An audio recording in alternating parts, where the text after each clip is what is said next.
ਸਤਿ ਸ਼੍ਰੀ ਅਕਾਲ ਜੀ। ਮੈਂ ਕੈਨੇਡਾ ਵਰਗੇ ਦੇਸ਼ 'ਚ ਜੇਲ੍ਹ ਵਿੱਚ ਜੇਲਰ ਸੀ ਅਤੇ ਜ਼ਿਆਦਾਤਰ ਜੇਲ੍ਹ 'ਚ ਮੇਰੀ ਨਾਈਟ ਡਿਊਟੀ ਲੱਗਦੀ ਸੀ।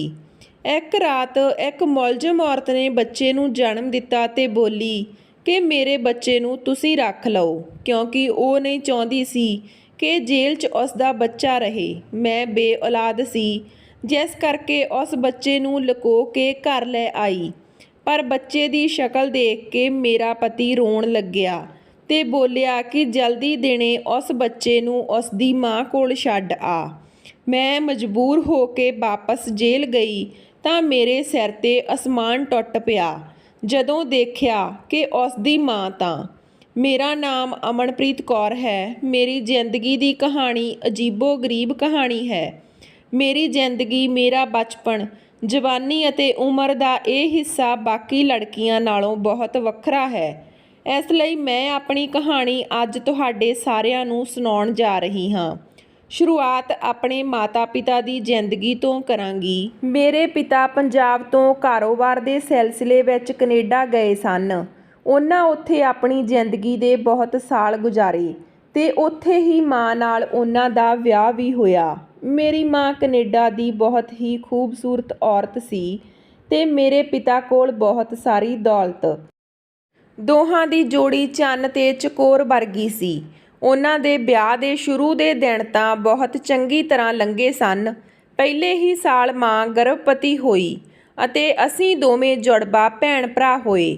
ਇਸ ਦੌਰਾਨ ਪਿਤਾ ਜੀ ਨੇ ਆਪਣੇ ਦੇਸ਼ ਜਾਣ ਦਾ ਫੈਸਲਾ ਕੀਤਾ ਤਾਂ ਅਸੀਂ ਵਾਪਸ ਪੰਜਾਬ ਆ ਗਏ, ਪਰ ਪੰਜਾਬ ਸਾਨੂੰ ਰਾਸ ਨਹੀਂ ਆਇਆ। ਇੱਥੇ ਆ ਕੇ ਪਿਤਾ ਜੀ ਨੇ ਇੱਕ ਕਾਰੋਬਾਰ ਸ਼ੁਰੂ ਕੀਤਾ, ਪਰ ਦਿਨ-ਬ-ਦਿਨ ਕਾਰੋਬਾਰ ਦਾ ਨੁਕਸਾਨ ਹੀ ਨੁਕਸਾਨ ਹੁੰਦਾ ਗਿਆ। ਇਹ ਨੁਕਸਾਨ ਪਿਤਾ ਜੀ ਲਈ ਜਾਨਲੇਵਾ ਸਾਬਿਤ ਹੋਇਆ ਅਤੇ ਇੱਕ ਦਿਨ ਉਹਨਾਂ ਨੂੰ ਦਿਲ ਦਾ ਦੌਰਾ ਪਿਆ ਅਤੇ ਉਹ ਇਸ ਦੁਨੀਆ ਤੋਂ ਚਲੇ ਗਏ। ਉਸ ਸਮੇਂ ਮੇਰੇ ਭਰਾ ਦੀ ਉਮਰ ਸਿਰਫ 6 ਮਹੀਨੇ ਦੀ ਸੀ। ਪਿਤਾ ਜੀ ਦੀ ਮੌਤ ਤੋਂ ਬਾਅਦ ਮਾਂ ਦਾ ਇੱਥੇ ਕੋਈ ਨਹੀਂ ਸੀ। ਸਹੁਰੇ ਵੀ ਸਿਰਫ ਨਾਂ ਦੇ ਹੀ ਸਨ। ਇਸ ਲਈ ਮਾਂ ਨੇ ਵਾਪਸ ਕੈਨੇਡਾ ਜਾਣ ਦਾ ਫੈਸਲਾ ਕੀਤਾ। ਉਹਨਾਂ ਦੇ ਪੇਕੇ ਪਰਿਵਾਰ ਤੋਂ ਵੀ ਉਹਨਾਂ ਦੇ ਭਰਾ ਲੈਣ ਆਏ, ਪਰ ਮੇਰੀ ਮਾਂ ਨੇ ਉਹਨਾਂ ਨਾਲ ਜਾਣਾ ਚੰਗਾ ਨਾ ਸਮਝਿਆ। ਬਲਕਿ ਜਾਣ ਦੇ ਸਮੇਂ ਹੀ ਮੇਰੀ ਦਾਦੀ ਨੇ ਉਹਨਾਂ ਤੋਂ ਸਾਨੂੰ ਭੈਣ-ਭਰਾਵਾਂ ਨੂੰ ਆ ਬੇਟੇ ਦੀ ਆਖਰੀ ਨਿਸ਼ਾਨੀ ਆਖ ਕੇ ਖੋਹ ਲਿਆ। ਫਿਰ ਮਾਂ ਦੇ ਪੇਕੇ ਵਾਲਿਆਂ ਨੂੰ ਵੀ ਇਹ ਗੱਲ ਸਹੀ ਲੱਗੀ ਕਿ ਜਵਾਨ ਲੜਕੀ ਹੈ, ਜੇਕਰ ਬੱਚੇ ਨਾਲ ਰਹਿਣਗੇ ਤਾਂ ਦੂਜਾ ਵਿਆਹ ਨਹੀਂ ਹੋ ਸਕੇਗਾ। ਇਸ ਲਈ ਬੱਚੇ ਆਪਣੇ ਖਾਨਦਾਨ ਵਾਲਿਆਂ ਦੇ ਕੋਲ ਹੀ ਰਹਿਣ ਦਿਓ। ਅਤੇ ਫਿਰ ਸਾਡੀ ਮਾਂ ਸਾਨੂੰ ਦੋਵਾਂ ਭੈਣ-ਭਰਾਵਾਂ ਨੂੰ ਰੋਂਦਿਆਂ ਛੱਡ ਕੇ ਮੇਰੀ ਮਾਂ ਕੈਨੇਡਾ ਵਾਪਸ ਚਲੀ ਗਈ ਅਤੇ ਸਾਨੂੰ ਦੋਵਾਂ ਭੈਣ-ਭਰਾਵਾਂ ਨੂੰ ਦਾਦੀ ਕੋਲ ਛੱਡ ਗਈ। ਕੁਝ ਸਮਾਂ ਤਾਂ ਮੇਰੀ ਦਾਦੀ ਨੇ ਸਾਨੂੰ ਪਾਲਿਆ, ਪਰ ਸਾਡੇ 5 ਸਾਲ ਦੀ ਉਮਰ ਨੂੰ ਪਹੁੰਚਦੇ ਹੀ ਦਾਦੀ ਵੀ ਪੂਰੀ ਹੋ ਗਈ ਅਤੇ ਹੁਣ ਅਸੀਂ ਚਾਚਾ-ਚਾਚੀ ਦੇ ਹੱਥਾਂ ਵਿੱਚ ਆ ਗਏ। ਸਾਡੀ ਜ਼ਿੰਦਗੀ ਨਰਕ ਵਰਗੀ ਹੋ ਗਈ ਅਤੇ ਬਚਪਨ ਗਵਾਚ ਜਿਹਾ ਗਿਆ। ਮੇਰੀ ਚਾਚੀ ਨੇ ਸਾਨੂੰ ਬਹੁਤ ਕੁੱਟਣਾ। ਸਾਨੂੰ ਦੋਵਾਂ ਨੂੰ ਪਾਉਣ ਲਈ ਪੁਰਾਣੇ ਕੱਪੜੇ ਹੀ ਮਿਲਦੇ। ਮੇਰੇ ਚਾਚਾ-ਚਾਚੀ ਦੇ 2 ਬੇਟੀਆਂ ਸੀ ਅਤੇ ਬੇਟਾ ਨਹੀਂ ਸੀ। ਹੁਣ ਅਸੀਂ ਦੋਵੇਂ ਭੈਣ-ਭਰਾ ਜਵਾਨੀ ਵੱਲ ਵਧ ਰਹੇ ਸੀ। ਚਾਚੇ ਦੀ ਲੜਕੀ ਵੀ ਲਗਭਗ ਸਾਡੀ ਉਮਰ ਦੀ ਹੀ ਸੀ। ਇਸੇ ਦੌਰਾਨ ਚਾਚਾ-ਚਾਚੀ ਨੇ ਭਰਾ ਦੇ ਸਿਰ 'ਤੇ ਪਿਆਰ ਦਾ ਹੱਥ ਰੱਖ ਲਿਆ, ਕਿਉਂਕਿ ਚਾਚਾ-ਚਾਚੀ ਹੁਣ ਉਮਰ ਦੇ ਇਸ ਮੋੜ 'ਤੇ ਸਨ ਜਦ ਉਹਨਾਂ ਨੂੰ ਆਪਣੇ ਲਈ ਕੋਈ ਸਹਾਰਾ ਚਾਹੀਦਾ ਸੀ। ਭਰਾ ਦੇ ਸਿਰ 'ਤੇ ਹੱਥ ਰੱਖਣ ਦਾ ਕਾਰਨ ਉਹਨਾਂ ਦਾ ਬੁਢਾਪਾ ਸੀ। ਉਹ ਮੇਰੇ ਭਰਾ ਦਾ ਬਹੁਤ ਜ਼ਿਆਦਾ ਖਿਆਲ ਰੱਖਣ ਲੱਗੇ। ਹੁਣ ਮੇਰਾ ਭਰਾ ਮੇਰੇ ਤੋਂ ਜ਼ਿਆਦਾ ਚਾਚਾ-ਚਾਚੀ ਨਾਲ ਹੀ ਗੱਲ ਕਰਦਾ।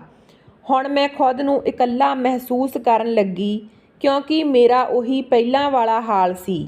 ਘਰ ਦਾ ਸਾਰਾ ਕੰਮ ਮੇਰੇ ਸਿਰ 'ਤੇ ਸੀ। ਪਹਿਲਾਂ ਪੜ੍ਹਨ ਜਾਂਦੀ ਅਤੇ ਜਦ ਘਰ ਆਉਂਦੀ ਤਾਂ ਘਰ ਦਾ ਸਾਰਾ ਕੰਮ ਸੰਭਾਲਣਾ ਪੈਂਦਾ। ਮੈਂ ਪੜ੍ਹਾਈ ਵਿੱਚ ਕਾਫੀ ਹੁਸ਼ਿਆਰ ਸੀ, ਪਰ ਮੇਰਾ ਨਸੀਬ ਹਨੇਰੇ ਵਿੱਚ ਹੀ ਸੀ। ਜਦੋਂ ਅਸੀਂ 8 ਸਾਲ ਦੇ ਸੀ ਤਾਂ ਚਾਚੀ ਨੇ ਸਾਨੂੰ ਸਾਡੇ ਮਾਤਾ-ਪਿਤਾ ਦੇ ਵਿਆਹ ਦੀ ਤਸਵੀਰ ਦਿਖਾਈ ਸੀ। ਮੈਂ ਤੇ ਭਰਾ ਨੇ ਸੋਚਿਆ ਸੀ ਕਿ ਅਸੀਂ ਵੱਡੇ ਹੋ ਕੇ ਮਾਂ ਨੂੰ ਮਿਲਣ ਜਾਵਾਂਗੇ। ਉਦੋਂ ਤੋਂ ਮੈਂ ਉਸ ਤਸਵੀਰ ਸੰਭਾਲ ਕੇ ਰੱਖ ਲਈ ਸੀ। ਉਸ ਦਿਨ ਦੀ ਉਡੀਕ ਸੀ, ਭਰਾ ਵੱਡਾ ਹੋ ਕੇ ਮੈਨੂੰ ਮਾਂ ਨੂੰ ਮਿਲਾਉਣ ਲੈ ਕੇ ਜਾਵੇਗਾ। ਇੱਕ ਦਿਨ ਮੈਂ ਆਪਣੇ ਭਰਾ ਨਾਲ ਗੱਲ ਕਰਨ ਦੀ ਕੋਸ਼ਿਸ਼ ਕੀਤੀ ਤੇ ਤਸਵੀਰ ਲੈ ਕੇ ਉਸ ਕੋਲ ਗਈ, ਪਰ ਮੇਰੀ ਹੈਰਾਨੀ ਦੀ ਕੋਈ ਹੱਦ ਨਾ ਰਹੀ ਜਦੋਂ ਮੈਂ ਆਪਣੇ ਭਰਾ ਨੂੰ ਇੰਨਾ ਬਦਲਿਆ ਹੋਇਆ ਦੇਖਿਆ। ਉਸ ਨੂੰ ਮਾਂ ਦੀ ਫੋਟੋ ਦੇਖਣ ਦੀ ਕੋਈ ਲੋੜ ਮਹਿਸੂਸ ਹੀ ਨਾ ਹੋਈ। ਉਸ ਨੇ ਮੈਨੂੰ ਧੱਕਾ ਦੇ ਕੇ ਕਿਹਾ, ਬੇਕਾਰ ਦੇ ਖਿਆਲ ਆਪਣੇ ਦਿਲ ਦਿਮਾਗ 'ਚੋਂ ਕੱਢ ਦੇ। ਕਿੰਨੀਆਂ ਮੁਸ਼ਕਿਲਾਂ ਬਾਅਦ ਸਾਡੀ ਜ਼ਿੰਦਗੀ 'ਚ ਚੰਗਾ ਸਮਾਂ ਆਇਆ ਤੇ ਮੈਂ ਹੁਣ ਇਹਨਾਂ ਨੂੰ ਛੱਡ ਕੇ ਕਿਤੇ ਨਹੀਂ ਜਾਣਾ ਚਾਹੁੰਦਾ। ਮਾਂ ਨੂੰ ਸਾਡੀ ਫਿਕਰ ਹੁੰਦੀ ਤਾਂ ਸਾਨੂੰ ਇਸ ਤਰ੍ਹਾਂ ਇਕੱਲਾ ਛੱਡ ਕੇ ਕਿਉਂ ਜਾਂਦੀ। ਮੇਰੀ ਜ਼ਿੰਦਗੀ ਵਿੱਚ ਮੇਰਾ ਸਭ ਤੋਂ ਵੱਧ ਖਿਆਲ ਰੱਖਣ ਵਾਲੇ ਮੇਰੇ ਚਾਚਾ ਚਾਚੀ ਹੀ ਹਨ। ਇਹ ਸ਼ਬਦ ਸੁਣ ਕੇ ਮੇਰੇ ਪੈਰਾਂ ਹੇਠੋਂ ਜ਼ਮੀਨ ਨਿਕਲ ਗਈ, ਕਿਉਂਕਿ ਮੇਰਾ ਇੱਕੋ ਇੱਕ ਸਹਾਰਾ ਮੇਰਾ ਭਰਾ ਹੀ ਸੀ, ਪਰ ਹੁਣ ਉਹ ਵੀ ਮੇਰੇ ਤੋਂ ਦੂਰ ਹੋ ਚੁੱਕਿਆ ਸੀ। ਮੈਂ ਸਮੇਂ ਦੀ ਨਜ਼ਾਕਤ ਨੂੰ ਦੇਖਦੇ ਹੋਏ ਚੁੱਪ ਹੋ ਗਈ। ਮੈਂ ਇੱਕ ਵਾਰ ਆਪਣੀ ਮਾਂ ਨੂੰ ਜ਼ਰੂਰ ਮਿਲਣਾ ਚਾਹੁੰਦੀ ਸੀ ਤੇ ਸਾਰੇ ਦੁੱਖ ਦੱਸਣਾ ਚਾਹੁੰਦੀ ਸੀ। ਹੁਣ ਇਸ ਘਰ ਵਿੱਚ ਮੇਰਾ ਕੋਈ ਸਹਾਰਾ ਨਹੀਂ ਸੀ। ਮੇਰੇ ਭਰਾ ਦਾ ਰਿਸ਼ਤਾ ਤੈਅ ਹੋ ਚੁੱਕਿਆ ਸੀ ਤੇ ਉਹ ਮੇਰੇ ਕੋਲ ਆਇਆ ਤੇ ਮੈਨੂੰ ਕਹਿੰਦਾ, ਮੇਰੇ ਵਿਆਹ ਤੋਂ ਬਾਅਦ ਤੇਰਾ ਵੀ ਵਿਆਹ ਕਰ ਹੀ ਦੇਣਾ। ਹੋਰ ਨਾ, ਮੇਰੇ ਵਿਆਹ ਤੋਂ ਬਾਅਦ ਇਹ ਲੋਕ ਸਾਰੀ ਉਮਰ ਤੈਨੂੰ ਨੌਕਰਾਣੀ ਬਣਾ ਲੈਣ ਤੇ ਤੈਨੂੰ ਬਰਬਾਦ ਹੁੰਦਾ ਨਹੀਂ ਦੇਖਣਾ ਚਾਹੁੰਦਾ। ਇਹ ਆਖਦੇ ਹੀ ਉਸ ਦੀਆਂ ਅੱਖਾਂ ਵਿੱਚੋਂ ਹੰਝੂ ਆ ਗਏ। ਅੱਜ ਪਹਿਲੀ ਵਾਰ ਮੈਨੂੰ ਭਰਾ ਦੇ ਅੰਦਰ ਪਿਤਾ ਦਾ ਰੂਪ ਦਿਖਾਈ ਦਿੱਤਾ। ਹੁਣ ਮੈਂ ਵੀ ਆਪਣਾ ਹਰ ਫੈਸਲਾ ਉਸ ਦੇ ਹੱਥ ਰੱਖ ਕਰ ਦਿੱਤਾ। ਥੋੜ੍ਹੇ ਦਿਨਾਂ ਬਾਅਦ ਮੇਰੇ ਭਰਾ ਦਾ ਵਿਆਹ ਹੋ ਗਿਆ। ਉਸ ਤੋਂ ਬਾਅਦ ਮੇਰੇ ਲਈ ਵੀ ਰਿਸ਼ਤੇ ਆਉਣੇ ਸ਼ੁਰੂ ਹੋ ਗਏ। ਮੇਰੇ ਲਈ ਇੱਕ ਰਿਸ਼ਤਾ ਆਇਆ। ਉਹ ਲੋਕ ਕਾਫੀ ਅਮੀਰ ਸਨ ਤੇ ਲੜਕਾ ਆਪਣੇ ਮਾਤਾ ਪਿਤਾ ਦਾ ਕਾਰੋਬਾਰ ਸੰਭਾਲ ਰਿਹਾ ਸੀ। ਮੈਂ ਜਦੋਂ ਉਹ ਲੜਕਾ ਦੇਖਿਆ ਤਾਂ ਹੈਰਾਨ ਰਹਿ ਗਈ, ਕਿਉਂਕਿ ਉਹ ਜਿਸ ਨੂੰ ਲੜਕਾ ਬੋਲ ਰਹੇ ਸੀ ਉਹ ਵੱਡੀ ਉਮਰ ਦਾ ਆਦਮੀ ਸੀ, ਪਰ ਇਹ ਇੱਕ ਗੱਲ ਛੱਡ ਕੇ ਬਾਕੀ ਉਸ ਵਿੱਚ ਸਾਰੀਆਂ ਖੂਬੀਆਂ ਸੀ। ਮੇਰੇ ਕੁਝ ਕਹਿਣ ਤੋਂ ਪਹਿਲਾਂ ਹੀ ਉਸ ਲੜਕੇ ਨੇ ਮੇਰੇ ਤੋਂ ਗੱਲ ਕਰਨ ਦਾ ਸਮਾਂ ਮੰਗਿਆ। ਸਾਰਿਆਂ ਨੇ ਹੈਰਾਨੀ ਪ੍ਰਗਟਾਈ, ਪਰ ਉਸ ਦੀ ਇਸ ਗੱਲ 'ਤੇ ਮੈਂ ਹਾਮੀ ਭਰ ਦਿੱਤੀ। ਅਸੀਂ ਦੋਵੇਂ ਇੱਕ ਦੂਜੇ ਨਾਲ ਗੱਲਾਂ ਕਰਨ ਲੱਗੇ। ਉਸ ਨੇ ਕਿਹਾ, ਤੁਸੀਂ ਸੋਚ ਰਹੇ ਹੋਵੋਗੇ ਕਿ ਮੇਰੀ ਉਮਰ ਤੁਹਾਡੇ ਤੋਂ ਕਾਫੀ ਵੱਡੀ ਹੈ, ਫਿਰ ਵੀ ਅਜੇ ਤੱਕ ਵਿਆਹ ਕਿਉਂ ਨਹੀਂ ਕਰਵਾਇਆ। ਮੈਂ ਤੁਹਾਨੂੰ ਦੱਸਣਾ ਚਾਹੁੰਦਾ ਹਾਂ ਕਿ ਇਹ ਵਿਆਹ ਮੈਂ ਸਿਰਫ ਆਪਣੇ ਮਾਤਾ ਪਿਤਾ ਨੂੰ ਰਾਜ਼ੀ ਕਰਨ ਲਈ ਕਰ ਰਿਹਾ, ਕਿਉਂਕਿ ਇਹ ਮੇਰਾ ਵਿਆਹ ਕਰਵਾ ਕੇ ਅਮਾਨ ਆਪਣੇ ਵੱਡੇ ਬੇਟੇ ਕੋਲ ਵਾਪਸ ਚਲੇ ਜਾਣਗੇ। ਇਸ ਤੋਂ ਬਾਅਦ ਤੁਸੀਂ ਮਰਜ਼ੀ ਦੇ ਮਾਲਕ ਹੋਵੋਗੇ, ਚਾਹੇ ਤਾਂ ਮੇਰੇ ਨਾਲ ਰਹੋ ਜਾਂ ਕਿਤੇ ਹੋਰ, ਇਹ ਤੁਹਾਡੀ ਮਰਜ਼ੀ ਹੋਵੇਗੀ। ਤੁਸੀਂ ਮੇਰੇ ਮਾਤਾ ਪਿਤਾ ਨੂੰ ਖੁਸ਼ ਕਰਨ ਲਈ ਹਾਂ ਕਹੋਗੇ। ਉਸ ਨਾਲ ਗੱਲ ਕਰਕੇ ਮੈਨੂੰ ਅੰਦਾਜ਼ਾ ਹੋ ਗਿਆ ਕਿ ਇਹੀ ਉਹ ਆਦਮੀ ਹੈ ਜੋ ਮੇਰਾ ਸਹਾਰਾ ਬਣੇਗਾ। ਇਸ ਕਰਕੇ ਮੈਂ ਰਿਸ਼ਤੇ ਲਈ ਹਾਂ ਕਰ ਦਿੱਤੀ।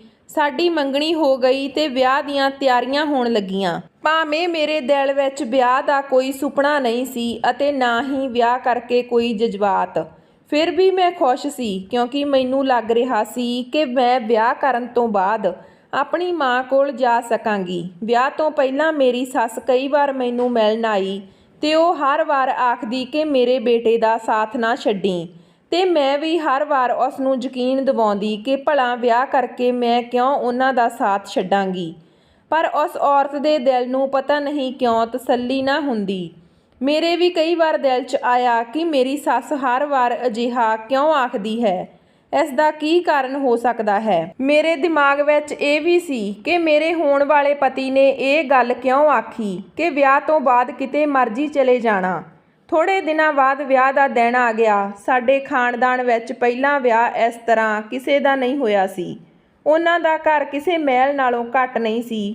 ਮੇਰੀ ਸੱਸ ਮੈਨੂੰ ਕਮਰੇ ਵਿੱਚ ਲੈ ਗਈ, ਜੋ ਬਹੁਤ ਹੀ ਸੋਹਣਾ ਸਜਾਇਆ ਹੋਇਆ ਸੀ। ਥੋੜ੍ਹੇ ਸਮੇਂ ਬਾਅਦ ਮੇਰਾ ਪਤੀ ਵੀ ਕਮਰੇ 'ਚ ਆ ਗਿਆ। ਕਾਫੀ ਦੇਰ ਤੱਕ ਅਸੀਂ ਗੱਲਾਂ ਕਰਦੇ ਰਹੇ। ਅਚਾਨਕ ਉਸਨੇ ਅਜਿਹੀ ਗੱਲ ਆਖੀ ਜਿਸ ਨਾਲ ਮੇਰੀ ਸਾਰੀ ਖੁਸ਼ੀ ਹਵਾ ਹੋ ਗਈ। ਉਹ ਬੋਲੇ, ਮੇਰੇ ਖਿਆਲ ਨਾਲ ਮੇਰੇ ਮਾਤਾ ਪਿਤਾ ਸੌਂ ਚੁੱਕੇ ਹੋਣਗੇ, ਇਸ ਲਈ ਮੈਨੂੰ ਵੀ ਹੁਣ ਆਪਣੇ ਕਮਰੇ ਵਿੱਚ ਜਾ ਕੇ ਸੌਂ ਜਾਣਾ ਚਾਹੀਦਾ। ਮੈਂ ਉਸ ਦੀ ਗੱਲ 'ਤੇ ਬਹੁਤ ਹੈਰਾਨ ਹੋਈ, ਪਰ ਕੁਝ ਵੀ ਪੁੱਛਣ ਦੀ ਮੇਰੇ 'ਚ ਹਿੰਮਤ ਨਹੀਂ ਸੀ। ਬਸ ਮੈਂ ਉਸ ਨੂੰ ਸਵਾਲੀਆ ਨਜ਼ਰਾਂ ਨਾਲ ਦੇਖਣ ਲੱਗੀ। ਉਸ ਨੇ ਮੇਰੀਆਂ ਨਜ਼ਰਾਂ ਦਾ ਸਵਾਲ ਸਮਝਦੇ ਹੋਏ ਕਿਹਾ, ਕਿ ਮੈਂ ਪਹਿਲਾਂ ਹੀ ਤੁਹਾਨੂੰ ਦੱਸਿਆ ਸੀ ਕਿ ਵਿਆਹ ਮੈਂ ਸਿਰਫ ਆਪਣੇ ਮਾਤਾ ਪਿਤਾ ਦੀ ਖੁਸ਼ੀ ਲਈ ਕਰਾ ਰਿਹਾ ਹਾਂ। ਤੁਸੀਂ ਮੇਰੇ ਵੱਲੋਂ ਹਰ ਤਰ੍ਹਾਂ ਆਜ਼ਾਦ ਹੋ। ਮੈਂ ਤੁਹਾਡੇ 'ਤੇ ਕੋਈ ਹੱਕ ਨਹੀਂ ਜਤਾਵਾਂਗਾ ਤੇ ਨਾ ਹੀ ਤੁਹਾਨੂੰ ਖੁਦ 'ਤੇ ਕੋਈ ਹੱਕ ਰੱਖਣ ਦੇਵਾਂਗਾ। ਪਰ ਮੇਰੀ ਹਰ ਚੀਜ਼, ਰੁਪਈਆ, ਪੈਸਾ ਤੁਸੀਂ ਵਰਤ ਸਕਦੇ ਹੋ। ਮੇਰੇ ਤੋਂ ਇਲਾਵਾ ਘਰ ਦੀ ਹਰ ਚੀਜ਼ 'ਤੇ ਤੁਹਾਡਾ ਹੱਕ ਰਹੇਗਾ। ਇਹ ਆਖਦੇ ਹੋਏ ਉਹ ਕਮਰੇ ਤੋਂ ਬਾਹਰ ਚਲਿਆ ਗਿਆ। ਮੈਂ ਉੱਥੇ ਇਕੱਲੀ ਬੈਠੀ ਰਹੀ। ਕੁਝ ਦੇਰ ਪਹਿਲਾਂ ਮੈਨੂੰ ਆਪਣੀ ਜ਼ਿੰਦਗੀ 'ਤੇ ਬਹੁਤ ਮਾਣ ਸੀ, ਪਰ ਪਤੀ ਦੇ ਇਹਨਾਂ ਸ਼ਬਦਾਂ ਨੇ ਇੱਕ ਵਾਰ ਫਿਰ ਮੈਨੂੰ ਅਧੂਰਾ ਕਰਕੇ ਰੱਖ ਦਿੱਤਾ। ਉਹਨਾਂ ਦੀਆਂ ਇਹਨਾਂ ਗੱਲਾਂ ਦਾ ਕਾਰਨ ਤਾਂ ਮੈਂ ਨਹੀਂ ਜਾਣਦੀ ਸੀ, ਪਰ ਜਿਹੋ ਜਿਹਾ ਵੀ ਸੀ ਹੁਣ ਮੈਨੂੰ ਉਸਦੇ ਘਰ ਵਿੱਚ ਰਹਿਣਾ ਪੈਣਾ ਸੀ। ਮੈਂ ਚੁੱਪ ਰਹਿਣਾ ਹੀ ਚੰਗਾ ਸਮਝਿਆ। ਆਪਣੇ ਪਤੀ ਦੀ ਦੂਰੀ ਨੂੰ ਆਪਣੇ ਦਿਲ ਵਿੱਚ ਇੱਕ ਰਾਜ ਵਾਂਗ ਦੱਬ ਲਿਆ। ਮੈਂ ਸਵੇਰੇ ਸਾਰੇ ਘਰ ਵਾਲਿਆਂ ਦੇ ਜਾਗਣ ਤੋਂ ਪਹਿਲਾਂ ਹੀ ਉੱਠ ਗਈ ਤਾਂ ਕਿ ਮੇਰੇ ਸੱਸ ਸਹੁਰੇ ਨੂੰ ਇਸ ਗੱਲ ਦਾ ਪਤਾ ਨਾ ਲੱਗ ਸਕੇ।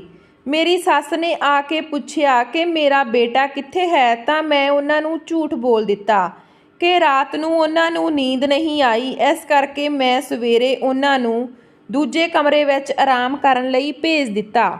ਇਸ ਤੋਂ ਬਾਅਦ ਮੇਰੇ ਸੱਸ ਤੇ ਸਹੁਰੇ ਨੇ ਓਮਾਨ ਜਾਣ ਲਈ ਪੈਕਿੰਗ ਸ਼ੁਰੂ ਕਰ ਦਿੱਤੀ। ਸਾਰਾ ਦਿਨ ਸੱਸ ਦੀ ਮਦਦ ਕੀਤੀ ਤੇ ਸ਼ਾਮ ਨੂੰ ਉਹ ਚਲੇ ਗਏ। ਉਹਨਾਂ ਦੇ ਜਾਣ ਤੋਂ ਬਾਅਦ ਮੈਂ ਘਰ ਵਿੱਚ ਖੁਦ ਨੂੰ ਇਕੱਲਾ ਮਹਿਸੂਸ ਕਰਨ ਲੱਗੀ, ਕਿਉਂਕਿ ਹੁਣ ਮੇਰੇ ਪਤੀ ਦਾ ਰਵੱਈਆ ਬਹੁਤ ਬਦਲਿਆ ਹੋਇਆ ਸੀ। ਉਹ ਜ਼ਿਆਦਾਤਰ ਆਪਣੇ ਕਮਰੇ 'ਚ ਰਹਿੰਦੇ ਤੇ ਦਫ਼ਤਰ ਚਲੇ ਜਾਂਦੇ। ਸਾਡਾ ਮਿਲਣਾ ਸਿਰਫ ਨਾਸ਼ਤੇ ਦੇ ਟੇਬਲ 'ਤੇ ਹੀ ਹੁੰਦਾ ਸੀ। ਇੱਕ ਹਫ਼ਤੇ ਬਾਅਦ ਮੇਰੇ ਚਾਚਾ ਚਾਚੀ, ਭਰਾ ਤੇ ਚਾਚੇ ਦੀ ਕੁੜੀ ਮੈਨੂੰ ਮਿਲਣ ਆਏ। ਮੇਰੇ ਚਾਚੇ ਦੀ ਕੁੜੀ ਨੇ ਮੈਨੂੰ ਪੁੱਛਣ ਲੱਗੀ ਕਿ ਤੁਸੀਂ ਹਨੀਮੂਨ 'ਤੇ ਕਿੱਥੇ ਜਾ ਰਹੇ ਹੋ, ਤਾਂ ਮੇਰੇ ਮਨ ਵਿੱਚ ਖਿਆਲ ਆਇਆ ਕਿ ਮੈਂ ਆਪਣੇ ਪਤੀ ਨੂੰ ਕੈਨੇਡਾ ਜਾਣ ਦੀ ਫਰਮਾਇਸ਼ ਕਰਾਂਗੀ, ਜਿੱਥੇ ਮੇਰੀ ਮਾਂ ਰਹਿੰਦੀ ਹੈ। ਸ਼ਾਮ ਨੂੰ ਜਦੋਂ ਉਹ ਵਾਪਸ ਆਏ ਤਾਂ ਮੈਂ ਉਹਨਾਂ ਨੂੰ ਕਿਹਾ, ਮੇਰੀ ਭੈਣ ਪੁੱਛ ਰਹੀ ਸੀ ਕਿ ਅਸੀਂ ਹਨੀਮੂਨ 'ਤੇ ਕਿੱਥੇ ਜਾ ਰਹੇ ਹਾਂ, ਤਾਂ ਮੇਰੀ ਇੱਛਾ ਹੈ ਕਿ ਤੁਸੀਂ ਮੈਨੂੰ ਕੈਨੇਡਾ ਲੈ ਕੇ ਜਾਓ। ਉਹਨਾਂ ਨੇ ਮੇਰੀ ਗੱਲ ਸੁਣ ਕੇ ਮੇਰੇ 'ਤੇ ਬਹੁਤ ਗੁੱਸਾ ਕੀਤਾ ਤੇ ਰੁੱਖਾ ਜਿਹਾ ਜਵਾਬ ਦਿੱਤਾ, ਤੂੰ ਜਾਣਦੀ ਏ ਕਿ ਸਾਡੇ ਵਿਚਕਾਰ ਕੋਈ ਅਜਿਹਾ ਰਿਸ਼ਤਾ ਨਹੀਂ ਹੈ, ਤਾਂ ਹਨੀਮੂਨ ਕਿਵੇਂ? ਜੇਕਰ ਤੁਸੀਂ ਕੈਨੇਡਾ ਜਾਣਾ ਹੈ ਤਾਂ ਮੈਂ ਤੁਹਾਡੇ ਲਈ ਇੰਤਜ਼ਾਮ ਕਰਵਾ ਦਿੰਦਾ ਹਾਂ, ਤੁਸੀਂ ਚਲੇ ਜਾਓ। ਮੈਂ ਉਹਨੂੰ ਕਿਹਾ ਕਿ ਮੈਂ ਕਦੇ ਨਹੀਂ ਗਈ, ਮੈਂ ਤੁਹਾਡੇ ਬਿਨਾਂ ਕਿਵੇਂ ਜਾ ਸਕਦੀ ਹਾਂ। ਮੇਰੇ ਪਤੀ ਨੇ ਕਿਹਾ, ਮੇਰੇ ਸਾਥ ਦੀ ਉਮੀਦ ਨਾ ਰੱਖੀ। ਮੈਨੂੰ ਉਹਨਾਂ ਦੀ ਇਸ ਗੱਲ 'ਤੇ ਬਹੁਤ ਸਦਮਾ ਲੱਗਿਆ। ਮੈਂ ਸੋਚ ਲਿਆ, ਜੋ ਮਰਦ ਮੇਰਾ ਸਹਾਰਾ ਨਹੀਂ ਬਣ ਸਕਦਾ, ਉਸ ਨਾਲ ਜ਼ਿੰਦਗੀ ਗੁਜ਼ਾਰਨ ਦਾ ਆਖਰ ਕੀ ਫਾਇਦਾ। ਇਹ ਪੈਸਾ ਤਾਂ ਮੇਰੀ ਮੰਜ਼ਿਲ ਕਦੇ ਨਹੀਂ ਸੀ। ਫਿਰ ਮੈਂ ਉਹਨਾਂ ਨੂੰ ਕਿਹਾ, ਠੀਕ ਹੈ, ਤੁਸੀਂ ਮੇਰੇ ਜਾਣ ਦਾ ਇੰਤਜ਼ਾਮ ਕਰਵਾ ਦਿਓ। ਪਤੀ ਨੇ ਦਫ਼ਤਰ ਫੋਨ ਕੀਤਾ ਤੇ ਮੇਰਾ ਕੈਨੇਡਾ ਜਾਣ ਦਾ ਵੀਜ਼ਾ ਲਵਾ ਦਿੱਤਾ। ਉਸਨੇ ਮੈਨੂੰ ਆਪਣੀ ਮਰਜ਼ੀ ਦੀ ਜ਼ਿੰਦਗੀ ਗੁਜ਼ਾਰਨ ਦੀ ਇਜਾਜ਼ਤ ਦਿੱਤੀ ਤੇ ਮੈਂ ਕੈਨੇਡਾ ਆ ਗਈ। ਇੱਥੇ ਆ ਕੇ ਮੇਰੇ ਕੋਲ ਮਾਂ ਦੀ ਇੱਕ ਤਸਵੀਰ ਤੋਂ ਇਲਾਵਾ ਕੁਝ ਵੀ ਨਹੀਂ ਸੀ। ਮੇਰੇ ਰਹਿਣ ਦਾ ਇੰਤਜ਼ਾਮ ਮੇਰੇ ਪਤੀ ਨੇ ਇੱਥੇ ਕਰਵਾ ਦਿੱਤਾ ਸੀ ਤੇ ਮੈਨੂੰ ਆਉਂਦੇ ਸਮੇਂ ਕੁਝ ਪੈਸੇ ਵੀ ਦਿੱਤੇ, ਪਰ ਮੈਨੂੰ ਇੱਥੇ ਆਪਣੇ ਭਵਿੱਖ ਦੀ ਰੁਜ਼ਗਾਰ ਦੀ ਲੋੜ ਸੀ, ਕਿਉਂਕਿ ਮਾਂ ਨੂੰ ਪਤਾ ਨਹੀਂ ਕਦੋਂ ਲੱਭਦੀ। ਉਦੋਂ ਤੱਕ ਜ਼ਿੰਦਗੀ ਇੱਥੇ ਹੀ ਗੁਜ਼ਾਰਨੀ ਸੀ। ਪਤੀ ਦੇ ਦਿੱਤੇ ਪੈਸੇ ਵੀ ਖਤਮ ਹੋ ਰਹੇ ਸੀ। ਮੈਨੂੰ ਇੱਥੇ ਰਹਿੰਦਿਆਂ 6 ਮਹੀਨੇ ਹੋ ਚੁੱਕੇ ਸੀ। ਅਜੇ ਤੱਕ ਮੈਂ ਆਪਣੀ ਮਾਂ ਦਾ ਕੋਈ ਪਤਾ ਨਹੀਂ ਲਗਾ ਸਕੀ। ਇੱਕ ਦਿਨ ਅਖਬਾਰ ਪੜ੍ਹਦੇ ਹੋਏ ਮੈਂ ਲੜਕੀਆਂ ਲਈ ਪੁਲਿਸ ਦੀ ਨੌਕਰੀ ਦਾ ਇਸ਼ਤਿਹਾਰ ਦੇਖਿਆ। ਇਸ਼ਤਿਹਾਰ ਦੇਖ ਕੇ ਖਿਆਲ ਆਇਆ ਕਿ ਜੇਕਰ ਪੁਲਿਸ 'ਚ ਭਰਤੀ ਹੋ ਜਾਵਾਂ ਤਾਂ ਮਾਂ ਨੂੰ ਦਾ ਪਤਾ ਆਸਾਨੀ ਨਾਲ ਲਗਾ ਸਕਦੀ ਹਾਂ। ਇਸ ਲਈ ਮੈਂ ਕੋਸ਼ਿਸ਼ ਕੀਤੀ ਤੇ ਮੇਰੀ ਕੋਸ਼ਿਸ਼ ਕਾਮਯਾਬ ਰਹੀ। ਲਗਭਗ 6 ਮਹੀਨੇ ਦੀ ਸਖਤ ਮਿਹਨਤ ਤੋਂ ਬਾਅਦ ਮੈਂ ਕੈਨੇਡਾ ਜੇਲ੍ਹ ਵਿੱਚ ਜੇਲਰ ਬਣ ਗਈ। ਮੇਰੀ ਅਕਸਰ ਮੇਰੇ ਪਤੀ ਨਾਲ ਗੱਲਬਾਤ ਹੁੰਦੀ ਰਹਿੰਦੀ ਤੇ ਜਦੋਂ ਉਹਨਾਂ ਨੂੰ ਇਹ ਖਬਰ ਦਿੱਤੀ ਤਾਂ ਉਹ ਬਹੁਤ ਖੁਸ਼ ਹੋਏ ਤੇ ਮੁਬਾਰਕਬਾਦ ਦੇਣ ਲੱਗੇ। ਮੈਂ ਉਹਨਾਂ ਨੂੰ ਸ਼ਰਤ ਰੱਖੀ ਸੀ ਕਿ ਤੁਸੀਂ ਮੈਨੂੰ ਇੱਥੇ ਆ ਕੇ ਮੁਬਾਰਕਬਾਦ ਦਿਓਗੇ ਤਾਂ ਫਿਰ ਮੰਨਾਂਗੀ। ਉਹ ਮੇਰੀ ਗੱਲ ਮੰਨ ਗਏ ਤੇ ਜਦੋਂ ਕੈਨੇਡਾ ਆਏ ਤਾਂ ਮੈਂ ਉਹਨਾਂ ਨੂੰ ਬਹੁਤ ਘੁਮਾਇਆ। ਉਹ ਮੇਰੇ ਨਾਲ ਪਹਿਲਾਂ ਨਾਲੋਂ ਚੰਗਾ ਰਵੱਈਆ ਰੱਖਣ ਲੱਗੇ ਸੀ। ਉਹਨਾਂ ਦੇ ਸੁਭਾਅ ਵਿੱਚ ਕਾਫੀ ਬਦਲਾਅ ਆ ਚੁੱਕਾ ਸੀ। ਫਿਰ ਉਹਨਾਂ ਨੇ ਮੈਨੂੰ ਦੱਸਿਆ ਕਿ ਉਹਨਾਂ ਨੂੰ ਕੈਂਸਰ ਦੀ ਬਿਮਾਰੀ ਸੀ, ਜਿਸ ਕਰਕੇ ਉਹਨਾਂ ਨੇ ਮੈਨੂੰ ਆਪਣੇ ਤੋਂ ਦੂਰ ਰੱਖਿਆ ਸੀ ਤੇ ਮੇਰੇ ਕੈਨੇਡਾ ਆਉਣ ਤੋਂ ਬਾਅਦ ਉਹਨਾਂ ਨੇ ਆਪਣਾ ਇਲਾਜ ਕਰਵਾਇਆ, ਜਿਸ ਕਰਕੇ ਉਹ ਹੁਣ ਬਿਲਕੁਲ ਠੀਕ ਹਨ ਅਤੇ ਮੇਰੇ ਨਾਲ ਬਹੁਤ ਖੁਸ਼ ਵੀ। ਹੁਣ ਉਹ ਵੀ ਮੇਰੀ ਮਾਂ ਨੂੰ ਲੱਭਣ 'ਚ ਮੇਰੀ ਮਦਦ ਕਰ ਰਹੇ ਸੀ, ਪਰ ਅਜੇ ਤੱਕ ਸਾਡੀਆਂ ਸਾਰੀਆਂ ਕੋਸ਼ਿਸ਼ਾਂ ਬੇਕਾਰ ਸੀ। ਇੱਕ ਦਿਨ ਮੇਰੀ ਨਾਈਟ ਡਿਊਟੀ ਹਸਪਤਾਲ ਵਿੱਚ ਲੱਗੀ ਹੋਈ ਸੀ, ਜਿੱਥੇ ਅਚਾਨਕ ਇੱਕ ਕੈਦੀ ਔਰਤ ਪਹਿਲਾਂ ਤੋਂ ਪ੍ਰੈਗਨੈਂਟ ਸੀ ਤੇ ਉਸ ਦੀ ਤਬੀਅਤ ਖਰਾਬ ਹੋ ਗਈ। ਇੱਕ ਬੇਟੇ ਨੂੰ ਉਸਨੇ ਜਨਮ ਦਿੱਤਾ। ਮੈਂ ਉਸ ਦੇ ਕੋਲ ਖੜੀ ਸੀ ਜਦੋਂ ਉਸਨੇ ਕਿਹਾ, ਤੁਸੀਂ ਮੇਰੇ ਬੱਚੇ ਨੂੰ ਆਪਣੇ ਨਾਲ ਲੈ ਜਾਓ। ਮੈਂ ਨਹੀਂ ਚਾਹੁੰਦੀ ਕਿ ਇਹ ਵੀ ਮੇਰੇ ਵਾਂਗ ਜੇਲ੍ਹ 'ਚ ਰਹੇ। ਉਹ ਔਰਤ ਨੂੰ ਕਈ ਸਾਲਾਂ ਦੀ ਸਜ਼ਾ ਸੁਣਾਈ ਗਈ ਸੀ ਤੇ ਮੇਰਾ ਦਿਲ ਤਾਂ ਉਂਝ ਹੀ ਮਮਤਾ ਨਾਲ ਭਰਿਆ ਹੋਇਆ ਸੀ, ਕਿਉਂਕਿ ਮੈਂ ਖੁਦ ਹੀ ਆਪਣੀ ਮਾਂ ਲਈ ਤੜਫ ਰਹੀ ਸੀ। ਇਸ ਲਈ ਮੈਂ ਸੋਚਿਆ ਕਿ ਮੈਂ ਉਸ ਬੱਚੇ ਨੂੰ ਮਾਂ ਦਾ ਪਿਆਰ ਦੇਵਾਂਗੀ। ਪਰ ਜਦੋਂ ਮੈਂ ਬੱਚੇ ਨੂੰ ਲੈ ਕੇ ਆਪਣੇ ਘਰ ਪਹੁੰਚੀ ਤਾਂ ਬੱਚਾ ਮਿਲਣ ਦੀ ਖੁਸ਼ਖਬਰੀ ਆਪਣੇ ਪਤੀ ਨੂੰ ਸੁਣਾਈ ਤਾਂ ਮੇਰਾ ਪਤੀ ਬੱਚੇ ਦਾ ਚਿਹਰਾ ਦੇਖ ਕੇ ਰੋਣ ਲੱਗਿਆ। ਮੈਨੂੰ ਉਸ ਦੇ ਰੋਣ 'ਤੇ ਬੜੀ ਹੈਰਾਨੀ ਹੋਈ। ਮੈਂ ਕਾਰਨ ਪੁੱਛਿਆ ਤਾਂ ਉਸ ਨੇ ਦੱਸਿਆ ਕਿ ਮੈਂ ਵੀ ਆਪਣੇ ਮਾਂ-ਬਾਪ ਨੂੰ ਇਸੇ ਤਰ੍ਹਾਂ ਮਿਲਿਆ ਸੀ। ਮੇਰੇ ਮਾਤਾ-ਪਿਤਾ ਨੇ ਮੈਨੂੰ ਪਾਲਿਆ ਹੈ, ਪਰ ਮੈਂ ਨਹੀਂ ਚਾਹੁੰਦਾ ਕਿ ਮੇਰੇ ਵਾਂਗ ਹੋਰ ਇੱਕ ਬੱਚਾ ਆਪਣੀ ਜ਼ਿੰਦਗੀ 'ਚ ਇਕੱਲਾ ਰਹਿ ਜਾਵੇ। ਮੇਰੇ ਮਾਤਾ-ਪਿਤਾ ਮੈਨੂੰ ਪਿਆਰ ਤਾਂ ਬਹੁਤ ਕਰਦੇ ਹਨ, ਪਰ ਉਹ ਰਹਿੰਦੇ ਆਪਣੀ ਔਲਾਦ ਦੇ ਨਾਲ ਹੀ ਹਨ। ਜਿਸ ਤਰ੍ਹਾਂ ਮੈਂ ਇਕੱਲਾ ਤੜਫਦਾ ਹਾਂ, ਮੈਂ ਨਹੀਂ ਚਾਹੁੰਦਾ ਕਿ ਕੋਈ ਹੋਰ ਤੜਫੇ। ਇਸ ਲਈ ਤੁਸੀਂ ਜਾਓ ਤੇ ਉਸ ਨੂੰ ਉਸ ਦੀ ਮਾਂ ਦੇ ਹਵਾਲੇ ਕਰ ਦਿਓ, ਭਾਵੇਂ ਜੇਲ੍ਹ 'ਚ ਹੀ ਹੋਵੇ, ਪਰ ਹੋਵੇਗਾ ਤਾਂ ਆਪਣੀ ਮਾਂ ਦੇ ਕੋਲ ਹੀ ਨਾ। ਮੈਂ ਮਜਬੂਰ ਹੋ ਕੇ ਵਾਪਸ ਲੈ ਗਈ। ਇਹ ਦੇਖ ਕੇ ਮੇਰਾ ਦਿਲ ਧੱਕ-ਧੱਕ ਕਰਨ ਲੱਗਾ, ਕਿਉਂਕਿ ਉਸ ਔਰਤ ਨੂੰ ਹੋਰ ਕਈ ਔਰਤਾਂ ਮਿਲਣ ਆਈਆਂ ਹੋਈਆਂ ਸੀ, ਜਿਨ੍ਹਾਂ ਵਿੱਚੋਂ ਇੱਕ ਔਰਤ ਦੀ ਸ਼ਕਲ ਬਿਲਕੁਲ ਮੇਰੀ ਮਾਂ ਨਾਲ ਮਿਲਦੀ ਸੀ। ਮਿਲਦੀ ਨਹੀਂ, ਬਲਕਿ ਮੇਰੀ ਮਾਂ ਹੀ ਸੀ। ਜਿਸ ਲੜਕੀ ਦਾ ਉਹ ਬੱਚਾ ਸੀ, ਉਹ ਮੇਰੀ ਮਾਂ ਦੇ ਦੂਜੀ ਪਤੀ ਦੀ ਲੜਕੀ ਸੀ। ਉਹ ਆਪਣੇ ਪਤੀ ਦਾ ਖੂਨ ਕਰਕੇ ਜੇਲ੍ਹ 'ਚ ਬੰਦ ਸੀ। ਉਸ ਸਮੇਂ ਉਹ ਪ੍ਰੈਗਨੈਂਟ ਸੀ, ਇਸ ਲਈ ਜੇਲ੍ਹ 'ਚ ਹੀ ਬੱਚਾ ਪੈਦਾ ਹੋਇਆ। ਮੈਂ ਕੋਲ ਜਾ ਕੇ ਉਹਨਾਂ ਨੂੰ ਆਪਣੀ ਮਾਂ ਦੀ ਫੋਟੋ ਦਿਖਾਈ ਤਾਂ ਮੇਰੀ ਮਾਂ ਨੇ ਉਹ ਫੋਟੋ ਪਛਾਣ ਲਈ, ਪਰ ਮੈਨੂੰ ਨਾ ਪਛਾਣਿਆ।